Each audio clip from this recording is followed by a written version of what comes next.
Bismillahirrahmanirrahim. Dengar demikian juga halnya ketika kita menjalankan amalia saum Ramadan.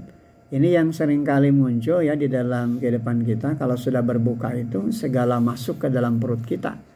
Ini kan juga tentu menjadi tidak baik ya. Kalau kita kembali ke dalam sunnah itu kan tentu apa yang kita lewati tatkala memasuki saat waktu kita berbuka, ini betul-betul kita menjaga diri dari terlampau banyak makan dan minum gitu kan. Kenapa? Karena itu juga nanti akan membuat kita jadi kelelahan, bahkan jadi kepayahan. Sebenarnya kan Ramadan itu justru menjadikan motivasi dalam diri kita untuk makin terbangun semangat beribadah gitu kan. Sehingga kalau banyak makan dan tidak teratur pola minumnya, ya ini tentu saja tidak akan menyehatkan. Padahal saum itu justru akan menjadikan badan kita sehat, baik secara jasmani maupun rohani.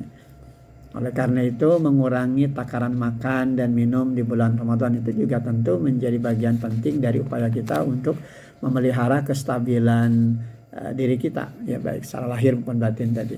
Ya, jangan sampai kemudian saat saum kita kemudian bisa menjaganya dan justru di saat berbuka malah segala masuk dalam perut kita. Jadi kalau kata istilah orang Priangan itu tong siga anu kasurupan gitu kan ya.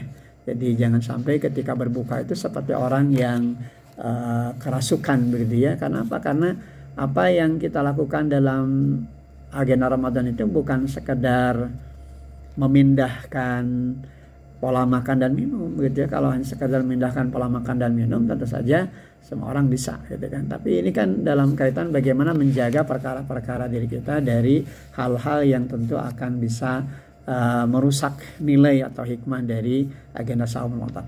Maka mari kita mulai lakukan dengan apa yang disunahkan dalam kehidupan Rasulullah. Dan ketika makan juga tentu makan betul-betul dengan pola yang berimbang, yang menyehatkan. Demikian juga tentu tidak berlebihan. Ya, karena Al-Quran juga mengisyaratkan kepada kita wakulu washrabu wala tusrifu. Makan dan minumlah tapi jangan berlebih-lebihan. Jadi persoalannya bukan pada makan dan minumnya, tapi bagaimana kita menjaga jangan sampai apa yang kita makan, apa yang kita minum justru tidak menjadikan kita sehat secara fisik, bahkan kemudian juga bisa merusak mental kita. Kenapa? Karena dari terlampau banyak makan dan minum, akhirnya kita tidak memiliki penguatan untuk bisa mengendalikan diri kita.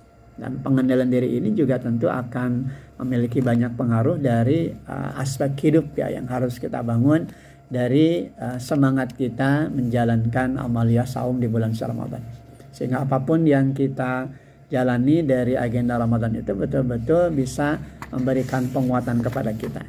Jadi kalau tadi saya ungkapkan tong siga anu kasurupan begitu ya, kalau buka saum itu memang ini penting begitu ya, karena ketika kita terlampau banyak makan sehingga ada istilah di tatar priangan itu kamarkaan gitu ya. Jadi terlampau berlebih makan sehingga akhirnya dia merasa lelah begitu ya. Ketika saatnya ibadah justru malah jadi tidak bisa optimal untuk ibadah. Padahal justru di kesempatan Ramadan sejatinya apa yang kita bangun itu harus bisa meningkatkan pola ibadah kita kepada Allah. Jangan sampai karena terlampau banyak makan dan minum justru agenda ibadah kita jadi terlupakan.